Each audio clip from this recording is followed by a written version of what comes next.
In order of North Leaching Area Sanitation District, roll call.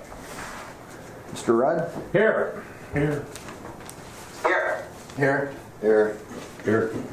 And I'm here. Brian is absent today.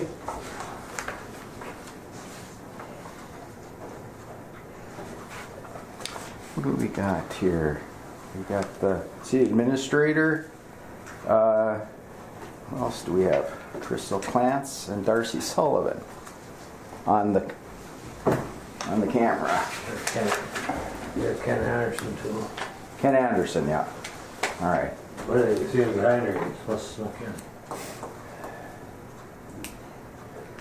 You guys might have to speak up so John can hear you too. Okay, any additions or deletions to the agenda? So moved to accept the agenda. I'll second it. All in favor, Mr. Rudd? Yes. Yes. Yes. Yes. Yes. And yes.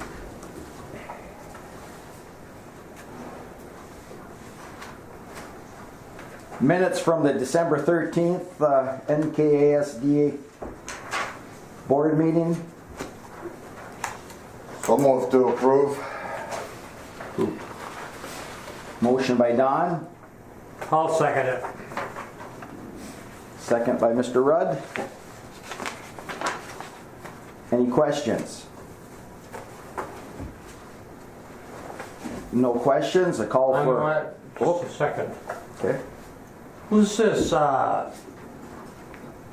accepting check? Who is that now? They had contract C on the Island View Sewer Project, which involved hooking up the Rainy Lake Visitor Center. Oh, okay. Their maintenance building. They just had a small. I was just portion. wondering who they were. I see They're that out of St. trucks. Cloud. Huh? They were out of St. Cloud. Oh, okay. Right? Any other questions?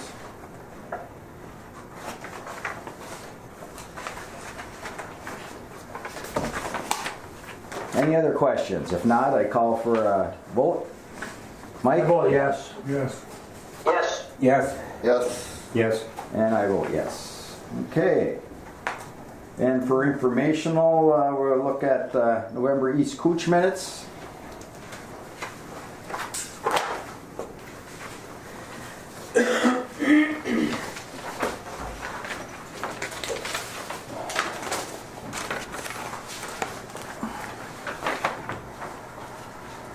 There's no questions. We'll move on to disbursements. January disbursements of $115,659.05, including blanket authorization. So moved to approve. Second. Seconded by Robert. Who was Don? Don, yes.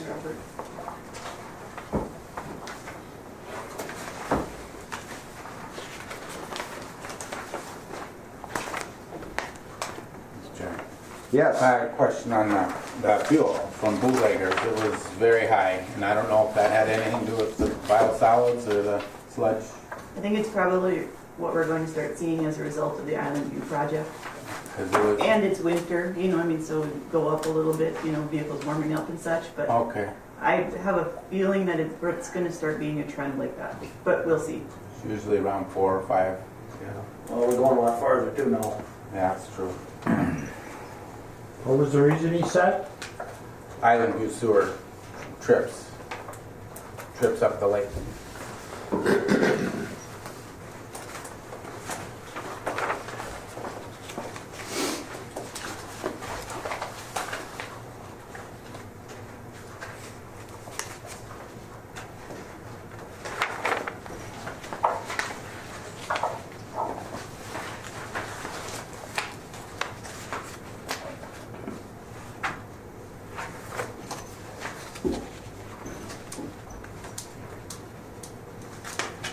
The disbursements are a little bit higher than what we typically see, and part of that is because we have just about $37,000 for insurance premiums that are due in February. So that's, I think, the big driver on the amount this month.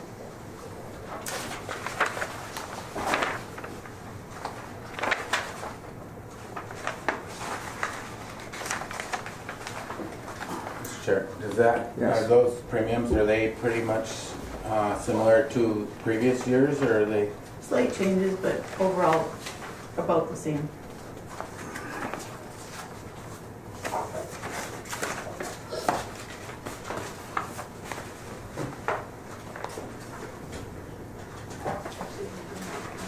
Any other questions on the January disbursements? Who's the small town tax collector? Huh? They're the computer people in. Oh, okay. Next to City Drug there.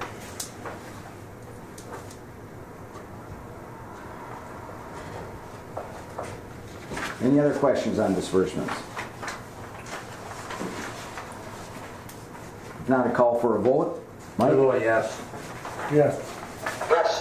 Yes. Yes. Yes. And yes. Financial reports.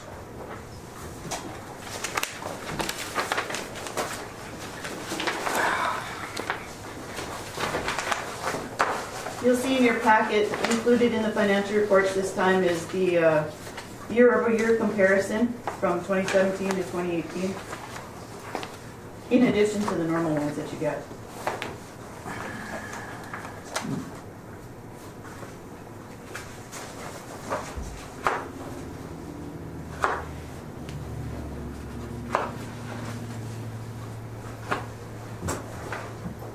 So moved to approve the financial reports.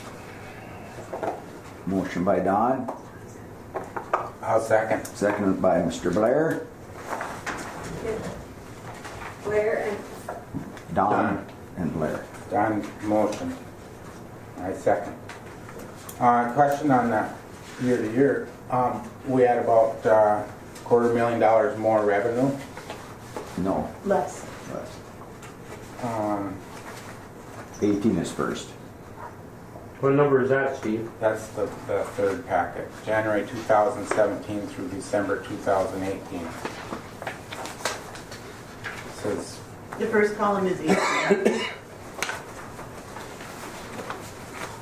That's 18 that you're looking at. oh, okay, okay, that's less. And that's And that's kind of what we've been talking about towards the end of the year, that the income was down quite a bit. because of low flow. Like it become more apparent as we went through the year. Actually, there was, all the months were pretty low. I think April was the only one that was kind of a reasonable month. But everybody else, or all the other months were pretty low. It was dry.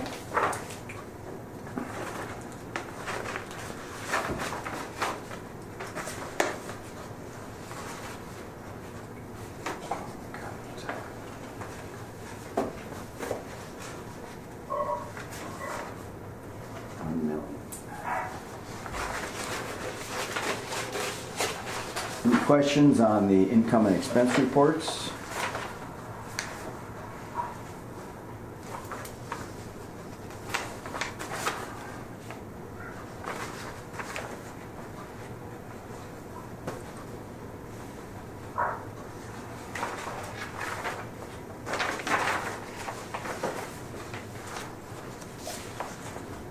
Anything else?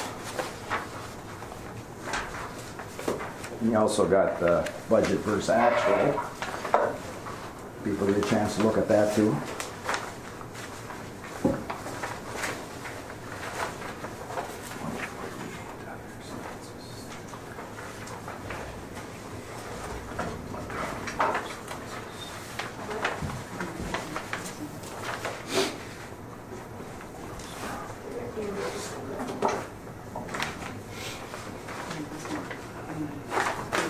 Okay.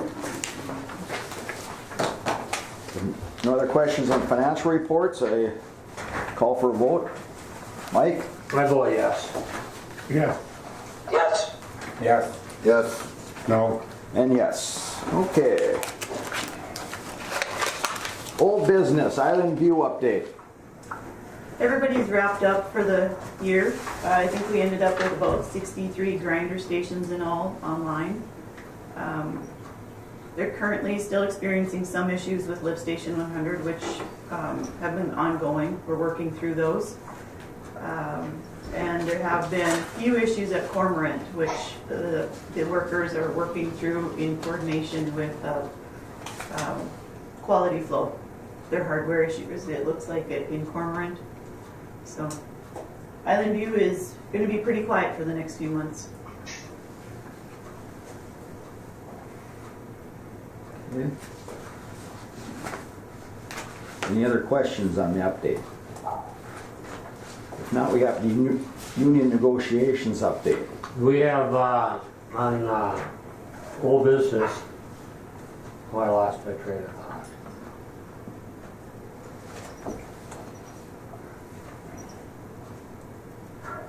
No, I guess it's just, I don't remember what I was gonna ask. Union negotiations update. Is that something we have to close? Just briefly, the negotiating committee has met twice total.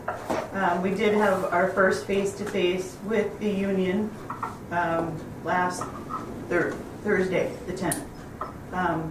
Brian was there and Terry was there. So we'll discuss that in more detail after this meeting Yeah, during a closed session, but I just wanted to just put it basically out there that we have started negotiations. Okay. I guess so, yeah, I have sarcoidosis, so that's why I was there Thursday. I had my regular appointment because of that. And We'll brief you on everything after the meeting. okay, that's why I And wasn't next there. week. Nope, no problem. Your health comes first. All right, let's go into the I&I. So again, out of diligence and putting the schedule of compliance on here, you'll find this time that there is a single page sheet here. This is something that Oberstar put together based on a sheet that we originally had from John Thomas from the MPCA. It's kind of just a snapshot. It kind of boils down what's in the schedule of compliance and just summarizes it into a one-page sheet. So like I said, out of diligence, I need to keep putting it onto the agenda and discuss it, just to see if we can get any motion or any direction one way or another. Mr. Chair, Yes. are any of these checked off? Um, I mean, we've done quite a bit already, so. Yeah. So let's see. We haven't written the report in Part A, but basically we do have all of that information. There are really no control mechanisms in place to regulate flow. We believe that at one point in time there were likely ordinances written in the early 80s when the district was formed. We can't put our hands on them. So that means we're kind of starting from scratch. So that means there are no control mechanisms. There's been no enforcement activity. But we do have to create some recommendations for enhancing the authority to control flow, which is one of the reasons why you have the ordinance in your packet that we'll go over in new business. On Part B, we do have a draft of that I&I agreement, which has been presented to each of the entities. We've received feedback on that. That was December 2017 that was presented. And then when you work through what the next part there, Part 1, again, like the three entities, they have bylaws or they have whatever that they'd be able to do for the first bullet there. The second bullet, they should be able to provide that as well. I don't think that there has been any enforcement. I could be wrong. The maps are all done. They're hanging on the wall. The International Falls one is on top, and Rainier and East Cooch are underneath that. So those maps have been done, and that's probably one of the biggest steps in the early on parts here. And available watershed or water flow by sewer shed. We have historical information on that. I have all the way back to 92, I think. The I&I assessment plan, I know that East Cooch and Rainier have completed that, or at least in draft form, they've completed that because they have provided me copies. I believe all three entities have hired engineers. The elimination plan, that is based on the assessment plan. So once you get the data back from the assessment plan, then you create your elimination plan. So nobody's done that yet. When you go down to 10-day submittals, like I said, nothing's been executed on the I&I, so you can't do that. The 150-day response, that is the I&I, or excuse me, the engineer's report from AE2S. And don't let me forget, because during the director's report, we'll talk about dates that AE2S can come and visit us. And that's pretty much everything that's listed on this sheet. Do you have any more correspondence recent from MPCA? Very little. I just, after the last meeting, I updated them as to where we were at, and they said that they're going to regroup internally and figure out which direction they want to go with us. But, I mean, if we sign the schedule of compliance, then that would start the schedule of compliance into motion. Otherwise, they're going to continue down whatever path they're looking at now. Yes. Mr. Chair, I would so move to approve the schedule of compliance with the MPCA. Okay, motion with Don. There was action at the last meeting. There wasn't on the schedule of compliance.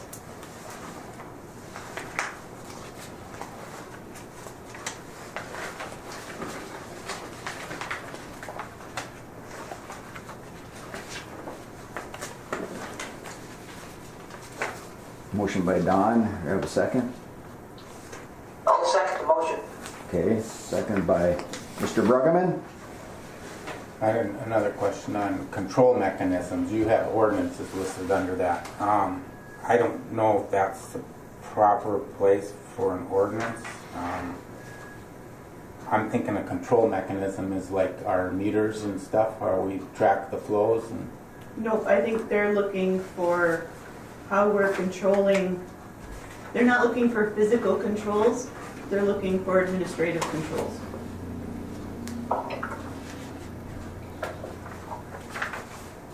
in our the old bylaw packet that we had, that had no language in it about fees or anything like that.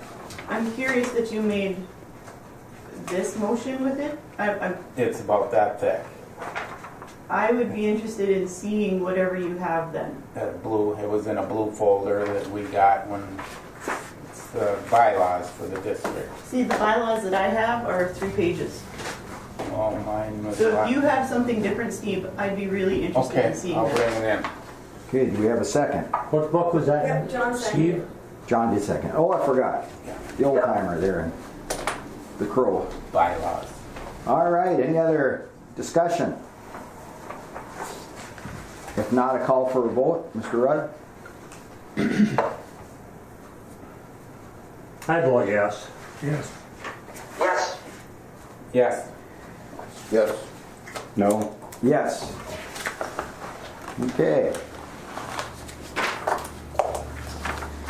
So that means that I'll contact the MPCA and we'll be signing off on the schedule of compliance, which means that the clock starts ticking. Okay, sounds good. Anything else on the I&I? That's it. Okay. Staff and committee reports, operators report. Mr. Chairman, board members, first thing here is we're still working on EQ down there with the pumps that I was talking about the last few times. The one that I told you had the bad seal and they were going to fix it for nothing. That has been repaired and that pump is back in. So we've got 2 pumps in place down there right now, and our third one that needs to be redone.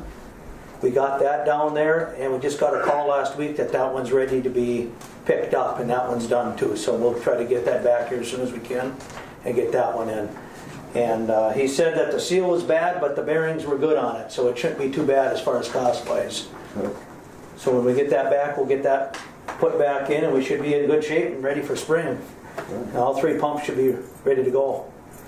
And the one that they put the new seal in, that they didn't charge us anything for it. All it was just a rip and an O-ring. They think it maybe happened during installation of the seal. So they paid for the seal and no charge to fix it.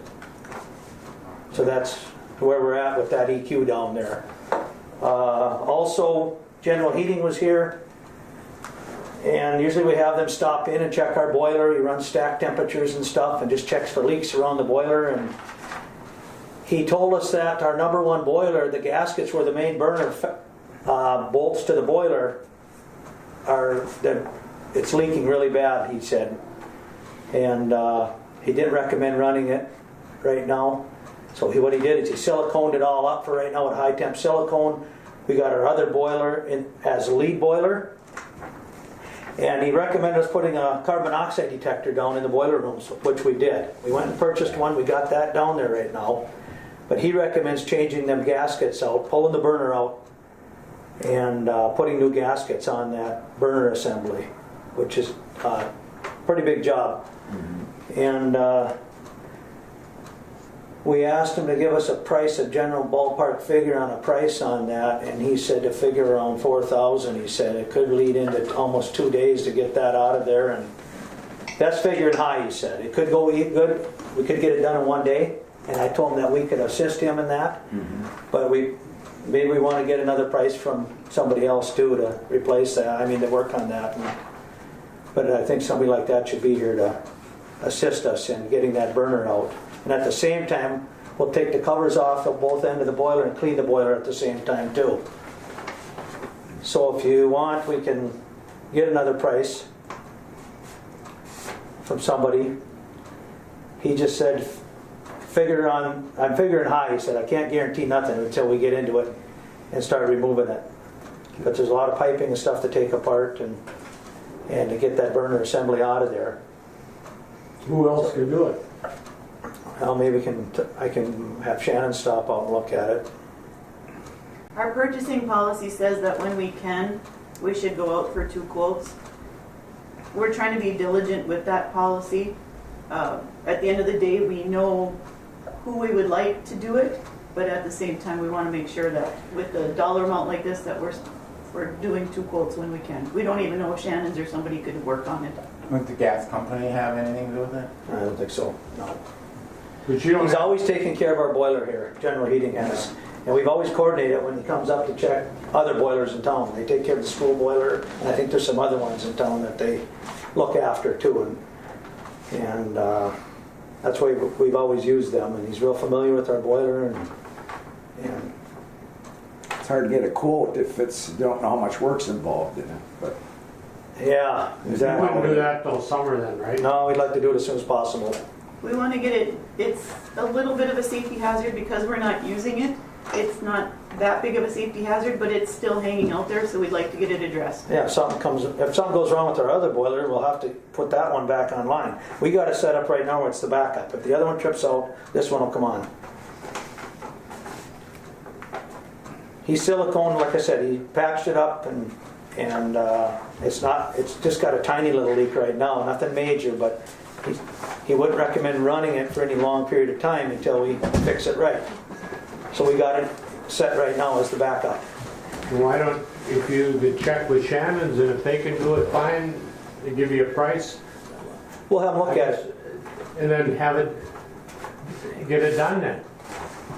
Chair, I would so move that we authorize repair of the boiler after securing 2 quotes and upon the director's recommendation that it be done. okay, motion by Don. I'll second that. 2 quotes. And directors what? Recommendations? Yeah.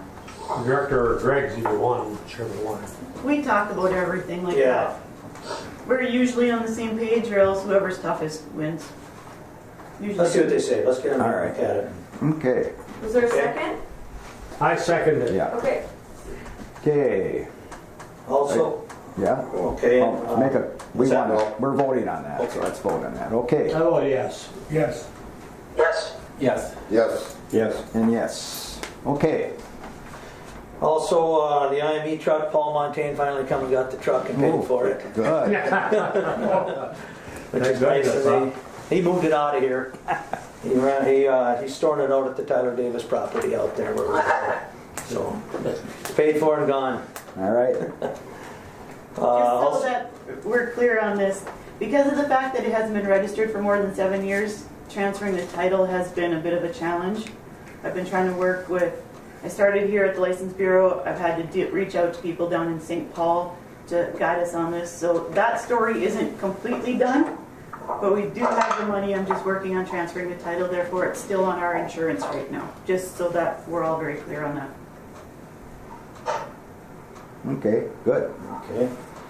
Also, this month has been this is a pretty big month for testing. We got our quarterly sampling event again this month. Our mercury, our cyanide, and so that takes place this month. Also, we've been working with Mountain and Company for our biosolids report to the EPA. The one to the MPCA was already submitted. That was due December 31st, but now there's going to be one due to the EPA in February. And we're working with them to get that submitted to the EPA. In the years past, we never had to do that. The MPCA, they took care of that. The biosolids coordinator always took care of that for every entity. And now she retired, and the new lady in there won't do that for the entities. You're responsible for that. So we're working with Mountain right now to get that report submitted to the EPA. Okay. And that's due in February, so that's in the works right now. Also, we had about 75 hours up in East Cooch this month, and one of them was kind of major. We had this lift station, grinder station that we got called to, and some of the piping. I think I mentioned it last fall. We were going to try to get in there, replace some piping that was rotten and needed stainless. We went in, got everything measured, got all the piping cut and all the parts, but we never did get a chance to get back in there to get it in. Well, we got caught. The piping broke off in the station one night, and we got called to it.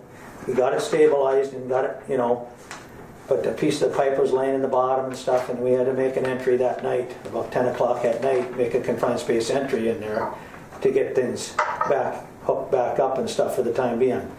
And we've spent a little time there. We made about 3 or 4 confined space entries in that station so far. There's still more to do there yet, but it's up and running, and we should be okay for a while. Where's that station at? That's up by Rainy Lake Marina.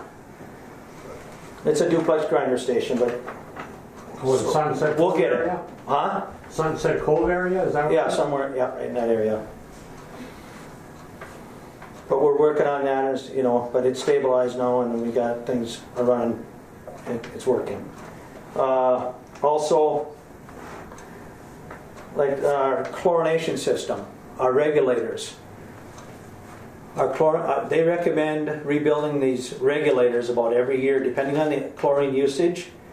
And it's been 2 years. January of 2017 was the last time we sent these regulators in for repair. So we boxed them up and we sent them in for repair, and that'll be 2 years on them. We send them to Vesco, and they'll go through and rebuild them. And it's just something we can't take a chance on with that chlorine and SO2 down there to have a leak.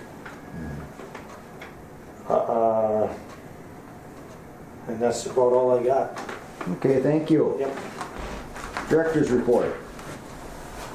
So as usual, we've already talked about a lot of the things I've been working on. Union negotiations has been a big part of it lately. We have the holidays, etc. In your packet, there's the usual East Cooch maintenance hour graph with a chart to show how many hours have been put towards the East Cooch contract. And in addition, this time, because of the conversation we had last time about the $90 an hour that we wanted to charge East Cooch, I realized that we don't actually have a valid cost per hour of what we're getting essentially paid by the East Cooch contract. So in your packet, there's a Excel spreadsheet here, or a chart, that kind of outlines it. So up at the top, you have just the facts. The fact is that in 2018, they paid us almost $9,600 every month for operations. So that's, when I say operations, that's one of our operations employees. We have an equipment charge built into that, which is $740, call it $2 a month. And then so the total just for that portion of the contract is just over $10,000 a month, or just under $124,000 a year for that contract. So if you go down to the next section, if they use all 85 hours each month in their contract for 12 months in the year, that's 1,020 hours. So that's basically what they pay for in that contract. Keep in mind that a full year for an employee is considered 2,080 hours. So they're just shy of paying for half of the time that they get. Excuse me, half of an employee's time. However, they pay a full salary. The overage rate is 55.25. So anytime they go over that 85, that's that 55.25, and that's where we talked about the $90 an hour last time. So when you look at 2018, there was 4 months that had greater than 85 hours. And so the total of those 4 months was 69 hours. We charge at that 55.25 by 69 hours. You end up with about $3,800 for the year in overage fees. So if you take that 10/20 that they're allotted in the contract, add the 69 hours, you get 1,089 hours that they essentially paid for last year. The actual hours logged were just under 900. So if you look at that chart that I give you every month, the second column there of billable hours, the sum of that is just under 900 hours for the year.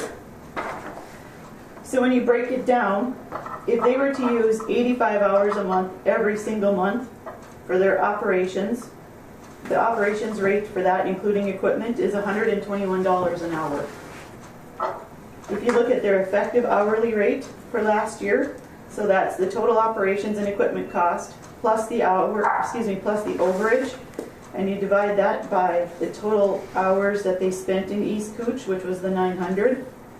Their effective hourly rate for 2018 was $142 an hour.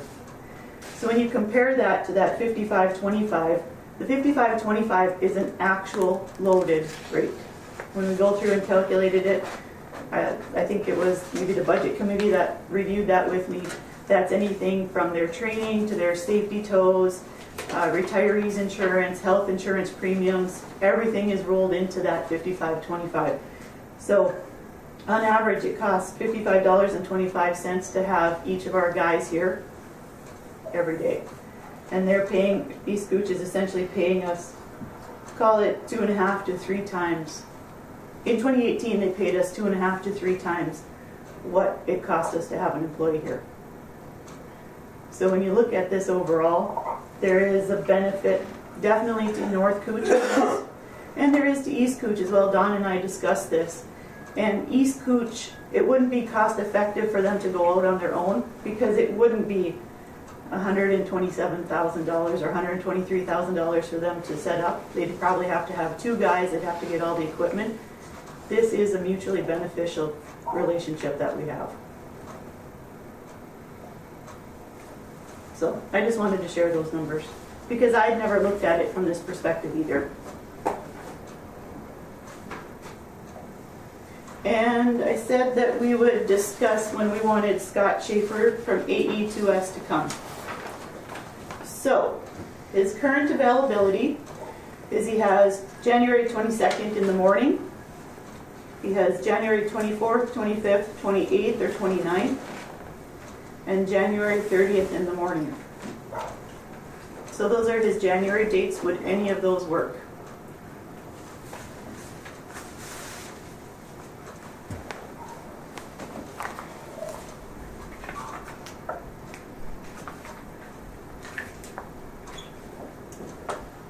January 30th is good by me.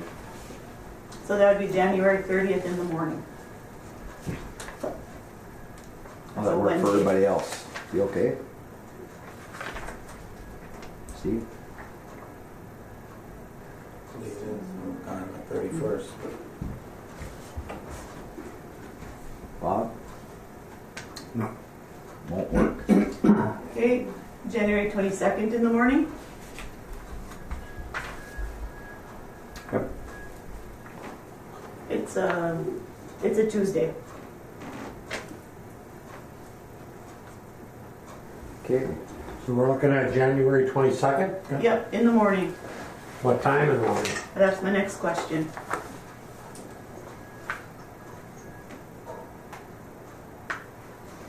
What time does he want? I'm sure if he's doing it in the morning, he's coming up the night before, so. He just said January 22nd in the morning is available. Do it early. Johnny, Yeah, January 22nd. I think that would be good for me. you're gonna be in town? No, I'll be, on FaceTime. Okay. That's on Tuesday, Steve, so it's next week. Oh, I didn't know if he's coming back. So 7:30 again? Or is that, Go ahead. Okay. Yeah. We can do it earlier, John. how about 6? What's that? We can do it earlier. Yeah. 6. Yeah, 5:36.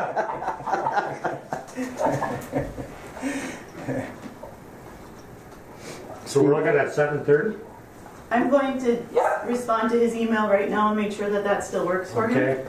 But let's tentatively say that. If not, then I'll follow up with an email if for some reason he got booked. All right. Mr. Chair, Cindy, I go back to that East Cooch contract.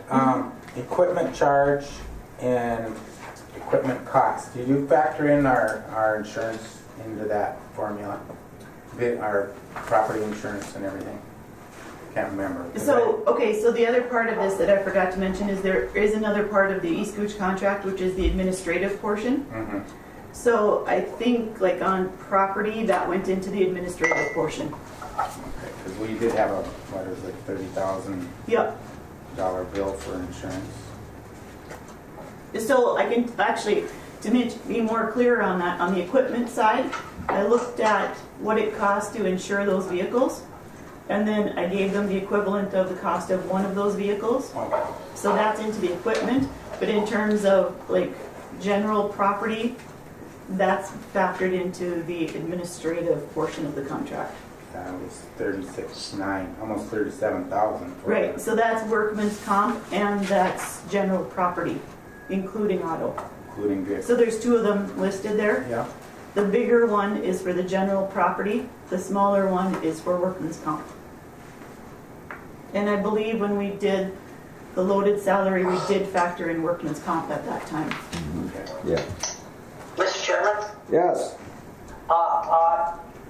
could we possibly submit this report to the City of International Falls, the City Council, and see what their reaction is to it? Because I think there's been this miscommunication over many years that International Falls is subsidizing the sewer district, and I mean these numbers show that that's not true. So I would like to see a reaction from the City Council to this new information. Well, that sounds like a good idea. I can send that.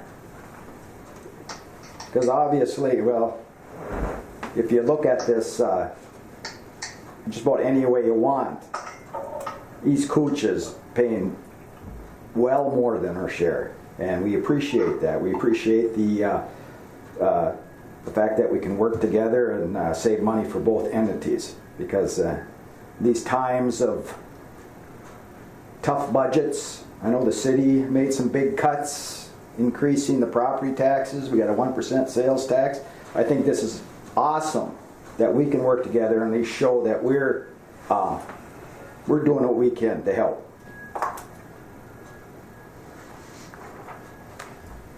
Okay. That's everything I had.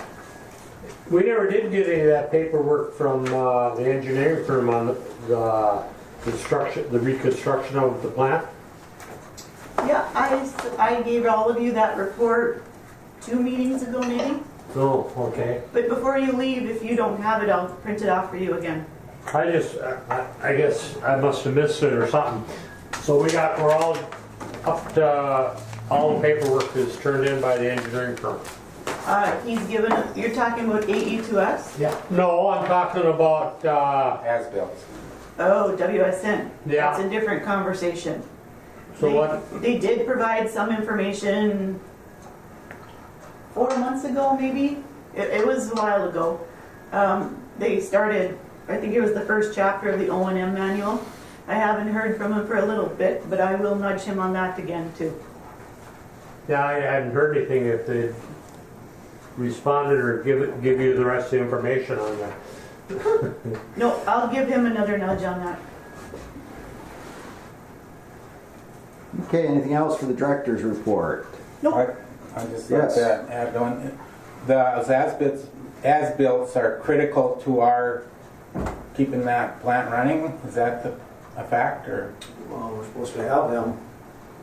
They can still run the plant without Yeah. them, but if we ever, when we're doing this AE2S report, for example, having the as-built would be a nice component for that. As it was, AE2S had to make assumptions. They had construction drawings. And generally the construction drawings will pretty much hold true, but not always. I mean, there are changes through construction, right? So, yeah, it's important that we need it. It doesn't affect their day in, day out operation, but if we ever had to go in and retrofit something or make some big changes, we really need those as-built. And it's a condition of our permit that we had, along with the O&M manual as well. Yeah, Yeah. Mr. Chairman? Yes. Is there any indication from WSN that they are going to complete that report? Or have they just given up on it? I was told that Mark Hallen, who was basically our person on the project, his position has been changed so he could finish up some of these reports that are outstanding like this. That was, like I said, 4 months or so ago that he had indicated that to me. And he did, there was good faith there. He did send a chapter of the O&M manual at that time. I haven't heard anything from him since, but I haven't nudged him. I do try to nudge him every once in a while. We try to keep this moving. So, like I said, Yeah, how long ago was the completion date of that project? October 2014. 2014. Oh, So we're over 4 years. yeah, that's pretty unacceptable in my mind. Yep, agreed. And that is the message that I have conveyed as well. Well, there's no real legal action we can even do to get that. I think there probably could be. They haven't fulfilled their portion of the contract. Maybe you gotta threaten them a little bit. I can ask Mr. Oberstar, I can explain the situation and see what his take is on that. And see what path we have. That's a good idea. Okay, anything else on the director's report? Chairman. Yes. Back to Greg, if I may. On the pipe break that you had, how many employees responded? Well, when we worked on it, Yes. 3 of us. You have to have 2 guys on top. One guy went in and we had 2 guys on top for the confined space entry. We coordinated that when we had us here, all of us here, so, and made it work out to go up there and get some of the piping in. Thank you. My point is that if we only had 2 employees, what would we do? The plant always takes priority. No, if we only had 2 employees, what would we do? There's no way you can run our plant with only 2 employees. Understand. So we're carrying additional employees, and that's what helps. We are not Subsidized. carrying extra employees just for East Cooch. We need all 4 of our employees. If anybody were to take vacation, that leaves 3 employees. On a normal day, if somebody is on vacation and there's testing that needs to be done, that testing has major priority as well. So one person is stuck in the lab, and if we have something that happens in the plant or a 2-person job within the North Cooch operation, you have to send those 2 guys. You can't pull somebody away from testing. There is no way that you can run this plant with fewer guys than we have. Matter of fact, we are running extremely lean, and if you benchmark against any of the plants in the area, you'll find that we are extremely lean even compared to comparable plants. Is there any way to get that information? We've called different plants and spot checked, But If we could get that we can in the compile paper it. so we have it for the future, be good. And actually, a while back when this conversation came up as well, I even spoke with 2 or 3 different engineers and said, if you were to design our plant, what's the minimum number of people you would have operating? And they said, you can't do it without 4. At a minimum. Most would have 5 or 6 or more. So what is the time, the testing is done every morning? And how long does it take to run the tests? It depends on the day. There's different tests every day. 3 times a week, we gotta do all our major testing. Our compliance testing. Yeah. It used to be 2 times, now it's 3 times. There's a lot of time spent at it. And then every day there's Daily testing. minor testing that has to be done. pH, Yeah. phos. EO, runs an in-house FOSS. Well, the pH doesn't take long. No, No. no. Just regular daily testing to do, but 3 times a week, the major testing takes a while to do it. It's at least a half day, right? Half a day. And you really don't want no interruptions. And that's by somebody, like Tom does it day in, day out. He's the most efficient. If you get some of the other guys doing some of this testing, they're not going to get it done as fast as him.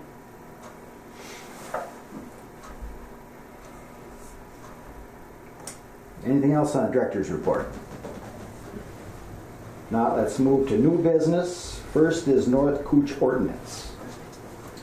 Okay, as I alluded to earlier, this ordinance was created by David Overstar. It's something that we really need in place. These are basically the rules as to how we run our operation, our district. They're not in place right now. We have reason to believe that at some point in the past, there probably was something like this in existence. We can't find it. This is a major document. I wanted to present it to you for you to be able to look at it. And we need to start working on this because, especially now that we've signed the schedule of compliance, this is one of the first things that needs to be taken care of and adopted.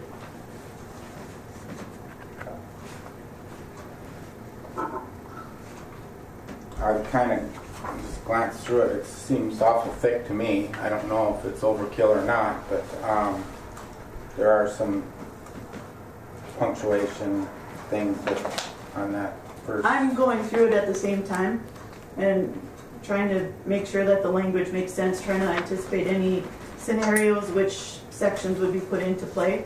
With talking with David, he indicated that if we wanted to, we could take out the industrial section of the ordinance because at this time we don't have any industrial customers.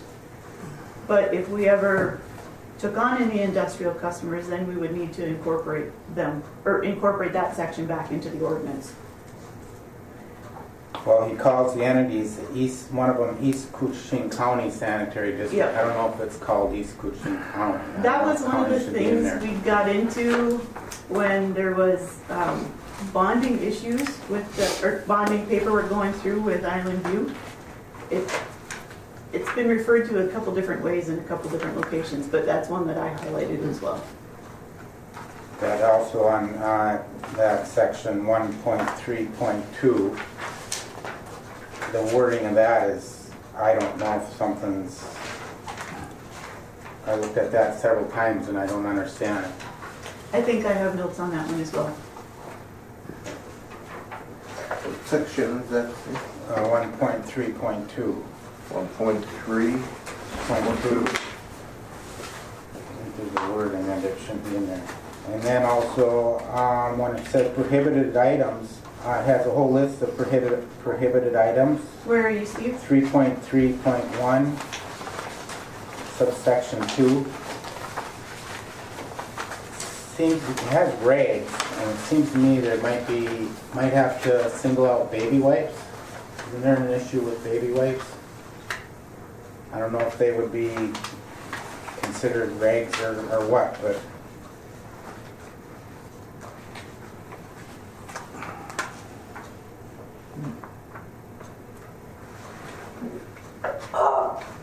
With that, yeah. So,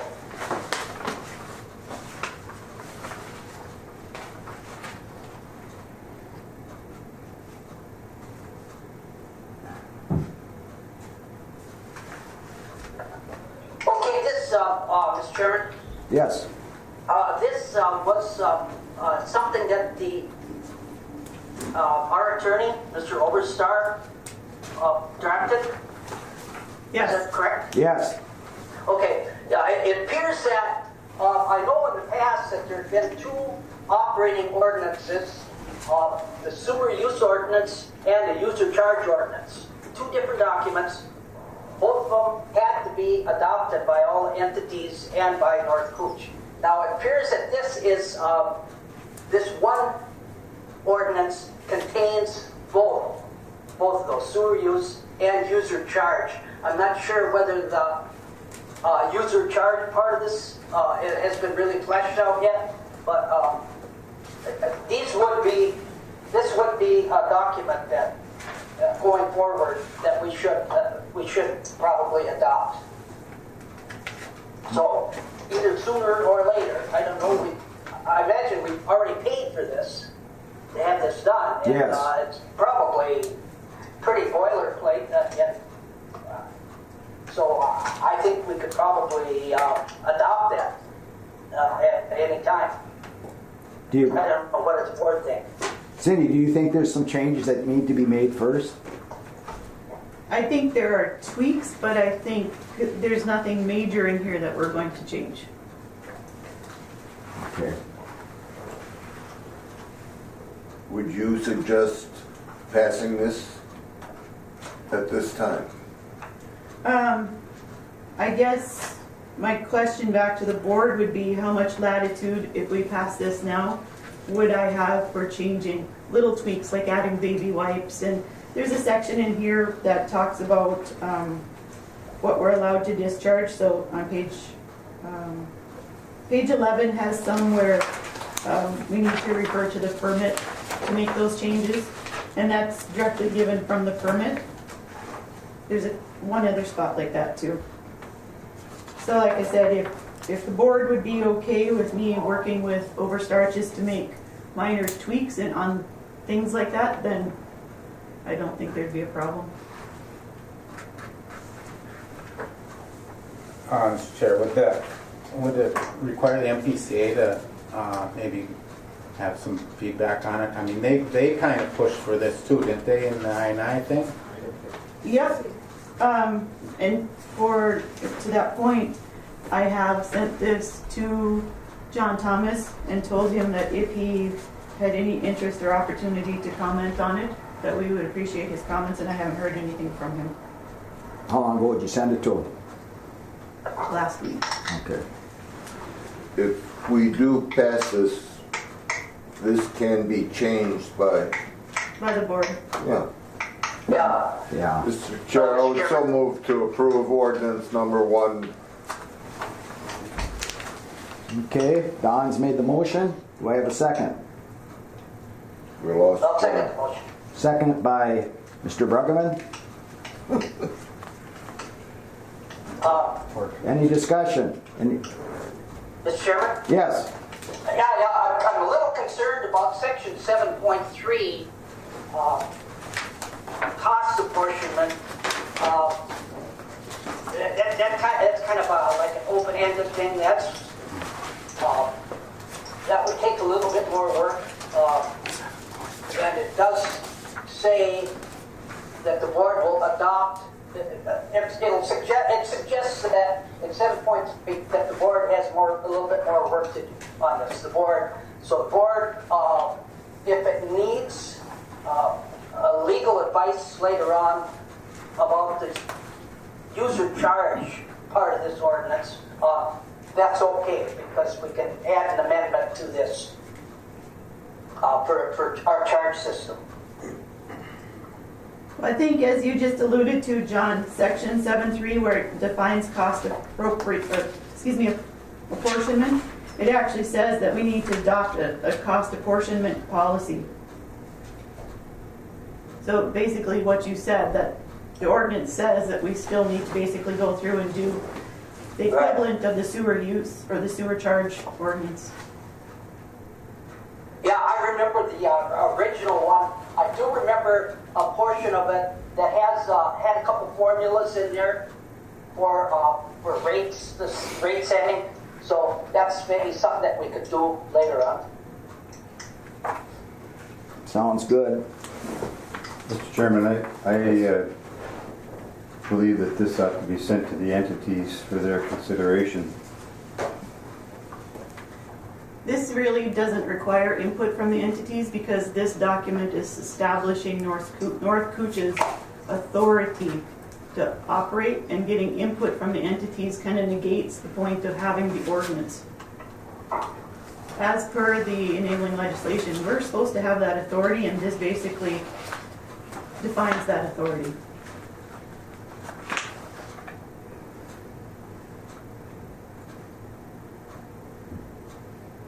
Okay, any other discussion? Yes, Well, Mr. I mean, this might be a boilerplate ordinance, but I know our attorney is from an area where they have a lot more strict requirements in that area down near Duluth, and I agree with the mayor, with Bob, that this, I would think with the enforcement section attached to this, that maybe the entity should weigh in on what they believe is.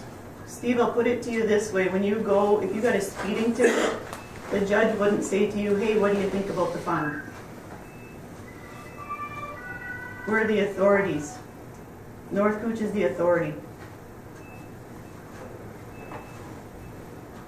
I just don't know what the rush is. I mean, I know we have an I&I schedule of compliance that we're working with, but I mean, it's good that we have an ordinance, I agree, but I don't know if it has to be adopted. Mr. Chairman? Yes, I would, if I was entities, I'd go back in the files and look at the city. I know that the entities were required to sign a sewer use and a user charge ordinance. So, they've already done it back in the inception of the sewer district. They've already done it, and so it's probably in their files someplace. How similar it is to the one we have in front of us, I don't know, I can't remember, but it will include most of the conditions of the one that we have right now. what would you think, what do you see in there, Steve, that you're concerned that the other entity should have to say it? The violation section, I think was it section 9 or whatever? Section 8. Section 8. No, I cannot.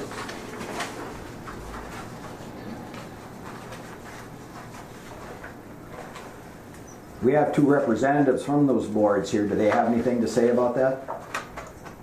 I cannot see any reason to not pass this ordinance. It's a general ordinance, takes in everything.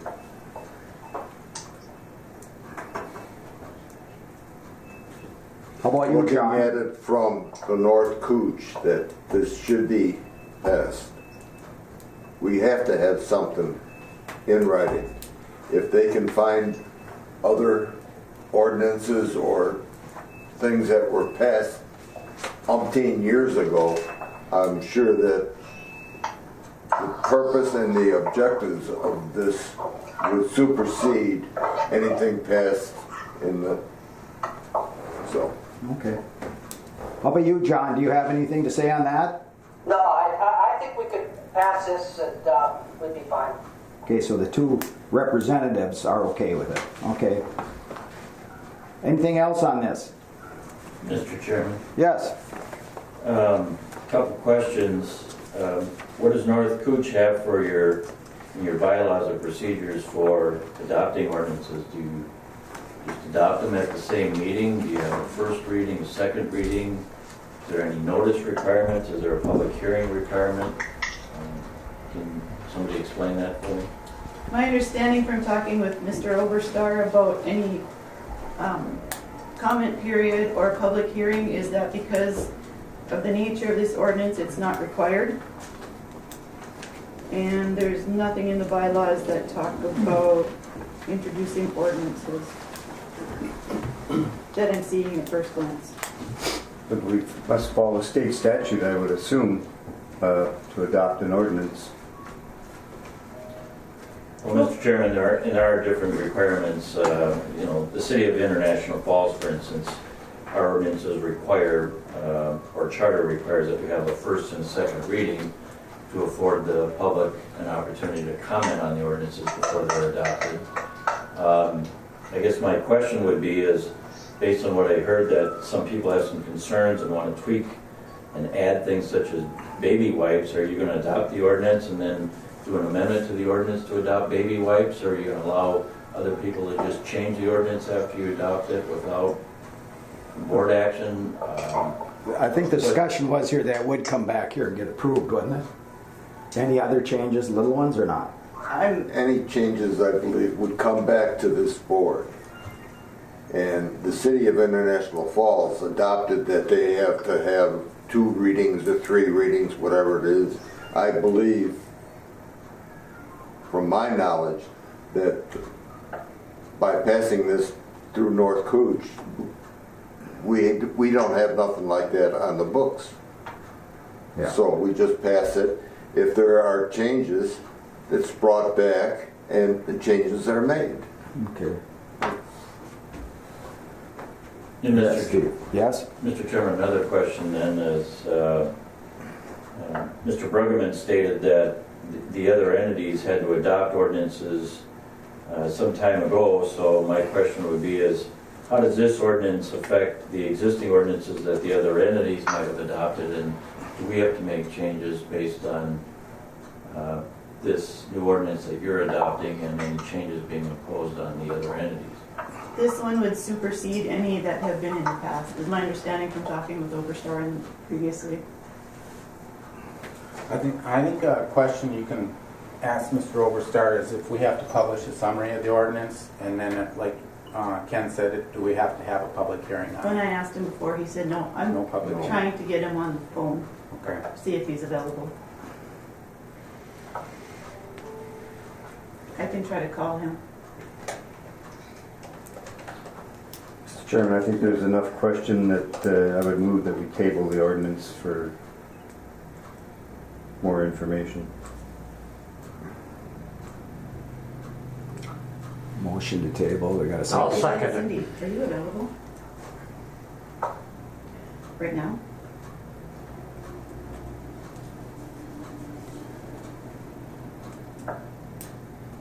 There's an order, Oh, yeah. there's motion on the Yeah. table, no more discussion can be had. Okay, Got to vote on We're the, talking about the all ordinance. right, let's make a vote on that.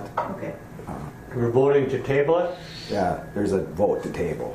Then we I can vote yes. Well, do you want to talk to Overstar before you vote on tabling? I don't think we can talk We until. can't, we tabled it. No, we haven't tabled it yet, we're gonna vote on it. So you voted, I voted to table it. Trying to decide whether they want to table it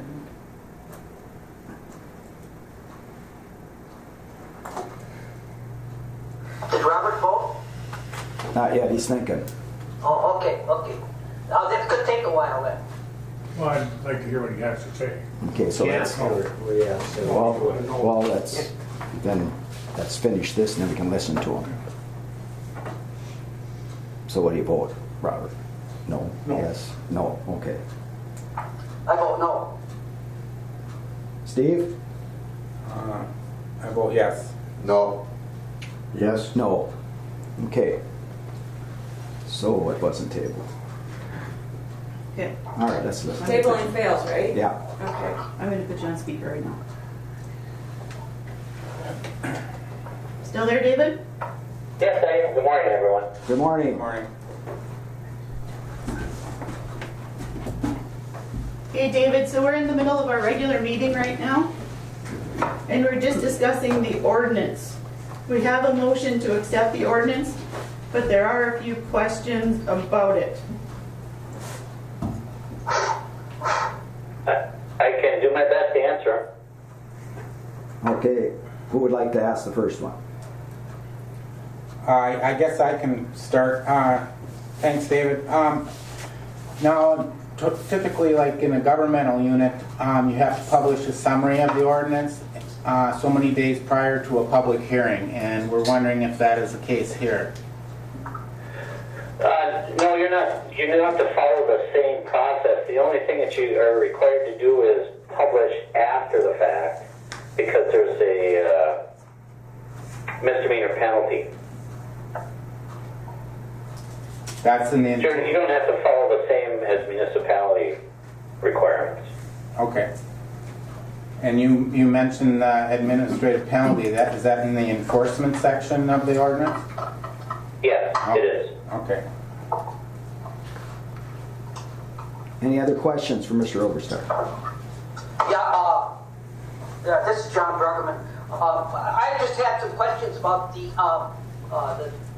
user charge part of the ordinance, and as I understand it, looking at that Art 7, we can go back afterwards and develop our own criteria for rate setting. Is that correct? That is correct, yeah. And you've got some guidance in your the enabling legislation already that gives you something on that. But this would be normal if you would adopt some kind of a process, and then if you want to set out in writing the process exactly that you're going to follow, assuming that you haven't already done that. I haven't seen anything that does that, but that's something you could adopt after the fact. Okay, and then anytime we want to change rates, we don't have to go to a hearing or anything like that. We can just change rates on our own unilaterally. You could just simply say that rate changes would be approved by the board, majority vote, that kind of thing. Okay, thank you. Any other questions for Mr. Oberstar? Mr. Chairman, I would like to ask each member of the board if they have read the complete ordinance. I know I haven't. I received it, I believe, last Friday. and haven't had a chance to completely read it. So have you read it, Mr. Chair? I've read parts of it. Have you read the complete ordinance? No, I haven't. Thank you. Mike? I haven't. John? You read it, John? Have you read the complete ordinance? Yeah, pretty much so. Pretty much so, or you have? I have, yes I have. Thank you. And it's quite similar to other ordinances like that. And I've also read it, but not twice. I've read it once, and something this magnitude maybe requires 3 times going through it to... I think the biggest part was the definitions. Took up many, many pages. And yes, I have read the complete ordinance. I would point out to you that there's a large section in this ordinance that talks about industrial users and a lot of definitions that are tied to industrial users. You have the authority to regulate industrial users, but I do not believe that you presently have any customers that are industrial users. So that section's in there because that's what your legislation says you're supposed to do. It's not something that is going to apply to anybody right now, as far as I know.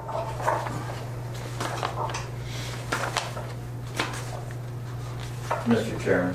I'll tell you, I remember using that part of a previous ordinance for industrial users, and we did do a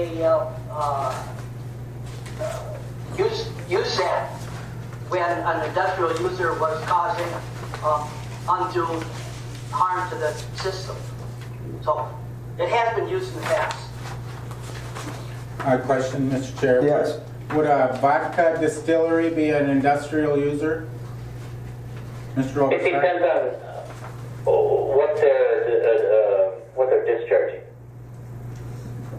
If they put their own treatment system into place, then it's probably not our concern. If they intend to just discharge all of their waste directly to us, that's a different conversation. I don't know what their plans are. So it's likely we should leave it in our ordinance, just in case. Yeah, definitely. Yeah, I think so. I think Mr. Anderson had a question. No, I think, oh, yeah, okay. Mr. Oberstar, it's Ken Anderson, City Administrator with the City of International Falls. And prior to your being on the phone, there was some discussion with the board about previous ordinances that were required to be adopted by the North Cooch Sewer District as well as the individual entities. My question to you would be is with, given that the North Cooch cannot find the previous ordinances that were adopted, I presume then that you're recommending that this ordinance be adopted. My question to you is how does adoption of this ordinance affect any of the individual entities and the ordinances that they might have on the books, and does it necessitate any revisions to the existing ordinances? This is an ordinance that the district needs in place just to have kind of a framework for regulation of the people supply or the customers supplying wastewater to their facility. There's a language at the end of this ordinance that takes care of any conflicts. I don't believe there's any other ordinances that North Cooch has adopted. If there were and they were inconsistent with this, they wouldn't apply anymore. The local units of government still have the ability to regulate wastewater discharges within their own communities. I don't think that there's anything in this that's going to change those ordinances. So you're familiar with the entities' ordinances then? I've looked at a couple of them. It's been a while, but the language that's in this ordinance is language that the regulating body needs to have in place. I don't think it's inconsistent. I think that there's language about discharges in the local ordinances as well. And for the most part, what this does is put into ordinance form current requirements for the kinds of discharges that can go into a wastewater plant. So if somebody, one of the other communities were to allow some kind of a discharge that violates this, there would have to be a change. But I wouldn't think that most of those ordinances allow those kinds of discharges. And then this particular ordinance has a penalty section for violations that would involve financial penalties to any one of the entities if there was a violation of this ordinance? There are options. One of the options is a civil penalty. I believe the penalty is imposed by the board.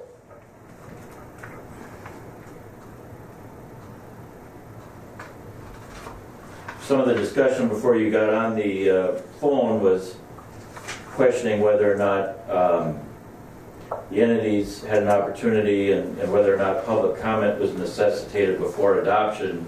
And it sounds like this was distributed on Friday. Some of the board members haven't read it yet. And I know that nobody with the City of International Falls, other than the board members that the city's appointed to this board, would be familiar with the ordinance contents at this point in time.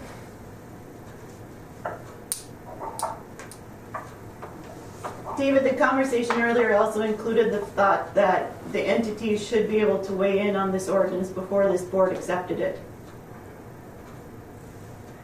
Well, there's no requirement that the other units of government that are customers of the district need to consent to this ordinance. I mean, you were required to adopt an ordinance like this over 20 years ago.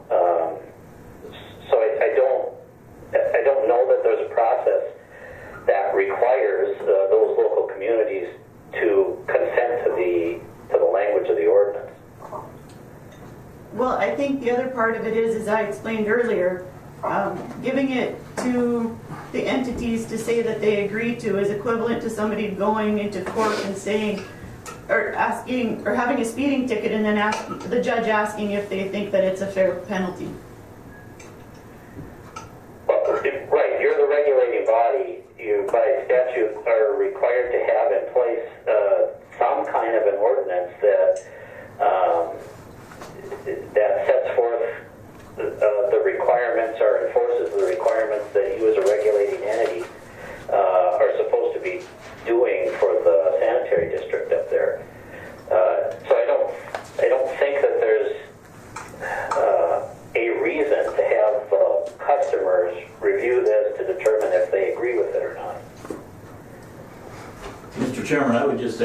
I want to make it clear that I'm not asking for any one of the local unit of government's consent for the board to adopt this. I'm just suggesting that it would be a good practice for the entities to have an opportunity to review the ordinance and how it might impact them, so that we could offer comments as part of a open and public transparent process before the board adopts it, is my only point.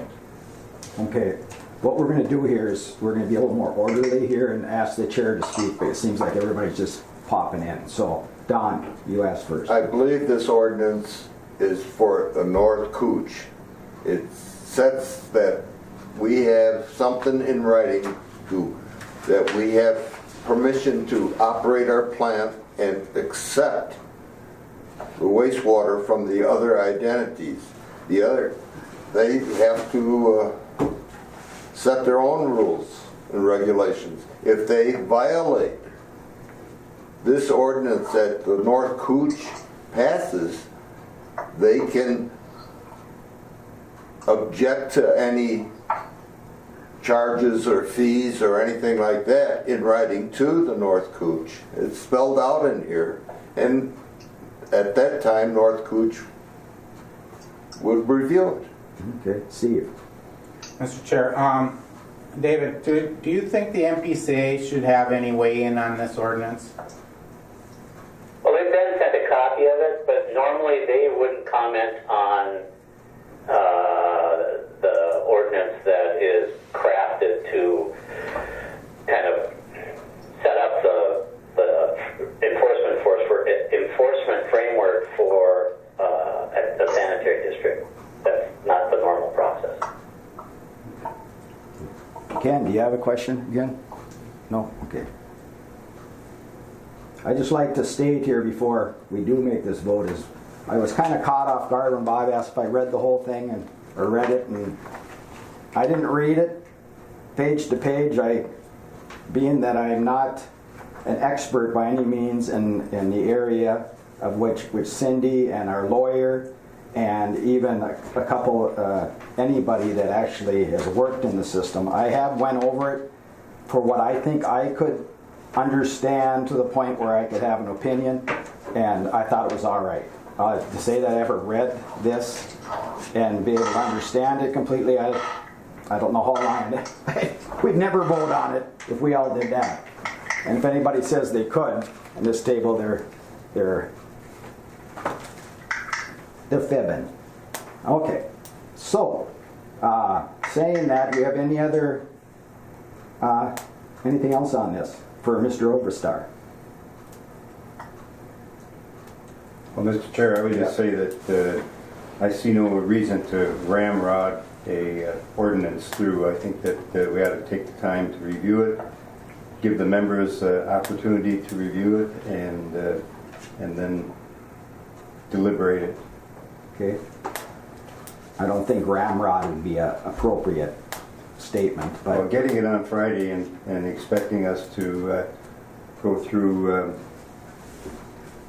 50-some pages of reading here is ramrodding. I don't feel the same. I think that's ample time if you want to actually look at it. What's today, Wednesday, and we got it last Friday? I don't agree with that. So, anything else? Is that it for Mr. Overstar? Johnny? What's that? No, Oh, no, you're no, there. I Okay. have nothing more. I didn't know you were there. Okay. Well, thank you, Mr. Overstar. All right, thank you. Thank you. Thanks. Goodbye. Goodbye. So, are we ready to vote? Any other questions or anything? All right, we'll call the vote. Mike? No. Yes. Yes. Yes. Yes. No? Yes. Okay, passes. All right. Election of officers. Got a little tear in my eye when I know I wasn't going to be chairman anymore. All right, here we go. Chairman is our first one up. Anybody like to nominate anybody as chairman? Don. I would so move to nominate Brian Briggs. Okay, Brian Briggs. I'll second it. Seconded by Robert? Mr. Chairman, Yes. Brian indicated that he's not interested. Okay. All I right. checked with him because I knew he That was was going to be. good. That's good that you did that. Brian would be good, but Who did we nominate? Brian Briggs, but he doesn't want to be, so.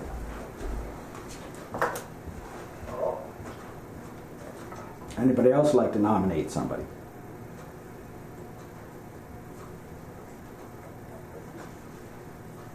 I'll nominate Don. Okay. Being chairman of the East Cooch Sanitary Sewer District, I would, don't think that would be appropriate. I would have to decline. So what's that leaves us? Robert? I make a motion with Robert. No, All right. Well, how about you, John? No way. No way, I can't. What the rule is, the guys that's missing from the meeting, they get nominated for something.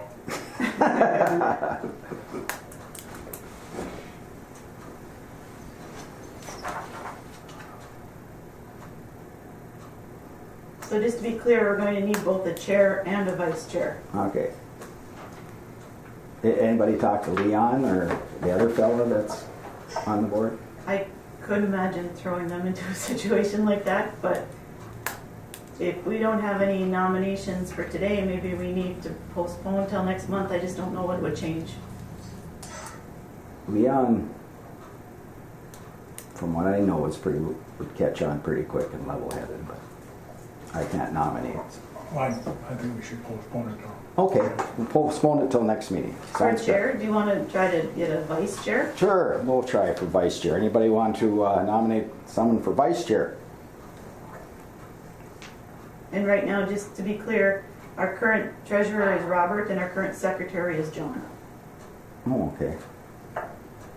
And Steve is the vice chair, so we can't keep him, so I'd do it next month. next month too, all right? All right, and how about secretary?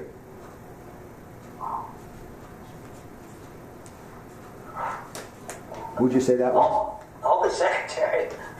Currently, it's John. Oh, okay. I would so move to nominate John as secretary. All right, Don's made a motion. Second, There's no second? Second. Second by Robert. you have to call 3 times. Okay, is there any other nominations for secretary? Are there any other nominations for secretary? Are there any other nominations for secretary? With that, I'd call a vote. Mike? I vote yes. Robert? Yes. Yes. You have to abstain, John. Yes. Abstain. Yeah, Shane. You have to abstain. Yeah, I abstain now. Doesn't have to abstain. Okay. I vote yes. Okay. Bob? You don't have to abstain, John. Okay. I would vote yes. And I'll vote yes. Okay, we got one. So, John, that means that you're running the meeting next time, at least Okay. until we do or until we do elections. Mr. Chair, I would, as the position of vice chair, I know many years ago, when Tony Mueller was on this board, that he was also chairman of the East Cooch Sanitary Sewer District, and at that time, he was vice chair of the North Cooch Board. And that could possibly open it up to myself or John as vice chair. Okay. Unless there's an objection. Yeah, okay. All right. I don't know if we can do that. We've already said we'll wait until next meeting now, so. So treasurer, do we have anybody? Anybody would like to nominate somebody for treasurer? Who's, Mike. Robert? I nominate Robert. I'll second it. Don made the motion. Mike seconded it. All 3 times. Okay, We'll call 3 times. yep. Okay, anybody else want to nominate someone for treasurer? Any other nominees for treasurer? Any other nominees for treasurer? With that, I'd like to vote. Mike? Yes. Yes.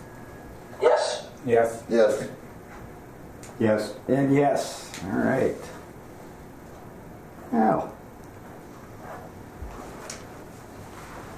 Okay, well, 2 out of 4, it's 50%. Nobody. Next meeting. I guess it wasn't such an honor to be a chairman. I thought it was. No nonsense. All right. Rural water membership, what do you have? So every year we're a member of Rural Water. The sheet is in your packet here. It's $250 to join. Basically, there are benefits to being part of Rural Water. They can help with troubleshooting at times. They do provide day-long seminars in which it's easy for the guys to knock off some of their continuing education credits. And they are valuable resources for the classes and if we need or help. So it's $250 for the membership. We just need authorization to continue with that membership. And pick option B, Oh, and pick option B. which just means you don't have a vote at the meeting. Okay, do we have any motion? I would so move. Don made the motion, I'll second it. seconded by John. Any discussion? If not, I call for the vote. Mike? I vote yes. Yes. Yes. Yes. Yes. Yes. And yes. Okay, Mr. good. Chairman? Yes. There was one thing I did forget in the director's report that is tied to Rural Water. They move their locations of their seminars all over the place. Sometimes they're in War Road, sometimes they're in Baudette, Grand Rapids, wherever. This year they've picked International Falls to have one of them. So April 10th, we will be hosting a Rural Water seminar here in town. They've talked with the guys to figure out what they would like to see, some of the topics of discussion. So I'll be working to find a location to host that. Okay. And Rural Water takes care of all the costs associated with that. So it's a nice opportunity. It brings people to town. It allows us to get our operators trained here in town without having to travel. Okay, So thank you. LMC liability coverage waiver. Yeah, it's just, we don't waive, the monetary limits on municipal tort liability. It's a pretty standard form that we fill out every year. Okay. Do we need a motion on that? Yes, please. Okay, can I get a So move. Don? I'll second. Steve second. Any discussion? If not, call for a vote. Mike? I vote yes. Yes. Yes. Yes. Yes. Yes. And yes. Okay, PFA payment due February 20th, 2019. So this is our interest-only payment for our PFA loan for the expansion of the upgrade to the plant. Robert and Stacy will go prior to February 20th and wire that money, Okay, great. assuming we get approval. Well, actually, we don't need approval because it's basically when we agreed to the loan, it was kind of in there, and I think we did put this on blanket at one point in time. Okay, So good. it will be done. All right. Any correspondence, or FYI? Just the WIF funds. Okay. With funds to be transferred December are $10,488. So last year, we transferred just shy of $175,000 into our WIF account Great. over the course of the year. Okay, before we adjourn the meeting, I'd like to just let you all know that it was an honor to be a chairman for a year, even though no one else wants it by the looks of it. I thank you for allowing me to be that chairman, and I enjoyed being on the board for 2 years. I'd like to thank the director and what's your official title? I keep Stacy? Administrative assistant. Administrative assistant, that's what I was gonna say too, darn it. I'd like to thank both of you, you were very helpful when I needed to look up and find information. That was great. Hope to be back to the board in about a year and a half or two if there's change that would allow that. It's unfortunate that 6 of the 8 members of this board are dictated by one person. It's unfortunate because it'll never be a fair, it's going to be hard to be fair when 6 of the 8 that represent one entity,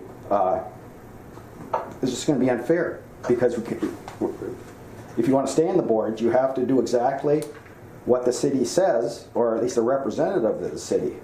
And by doing that, it might as well be the city council running it, or at least one person. And I just like to say, I hope that changes. I hope you guys look down the future, and I hope the new people, if you're out there listening, I hope you listen to both sides. And remember, you're not just doing it for the city, you're doing it for the whole district. So with that, I'd like to thank you. I'd like to have a motion for adjournment. Next meeting is February 19th, and then I would like to make a motion for adjournment. That meeting on the 22nd of January, you haven't given us a date, time yet. Are you going to email us at that or what? Tentatively 7:30. Yeah, he agreed 7:30 works. Yes, Don. Chair, I would like to thank you for accepting the job as chairman of this board, and I believe the members of this board believe that you've done a wonderful job, and I personally thank you. Well, thank you. I appreciate that. And I'd like to add and second his comments. I believe I've been on the board since 2011. I guess I got a lesson in governing because I thought my appointment to this board was to serve the district and not backstab them for some petty things or whatever. The entities have to learn to work together. But I too like to thank Cindy and the staff for all the good work they do. Thank you. Okay. Well, thank you very much. I'd like a motion for adjournment. I'll make that motion. Motion by, Sorry, do we want to continue at 7:30 for these meetings? Or do you want to change the time? We originally changed it to 7:30 for Steve. Sorry, Steve, one of the benefits of you being gone is we might be able to bump it up if you wanted. Sure. I'd like to leave it at 7:30. Okay, just wanted to make sure. okay, now we'll be adjourning this meeting and opening another one. Is that correct? For the union? Yeah, For just going over negotiations? Okay. And that'll be a closed meeting. That'd be a closed meeting. Okay. All right.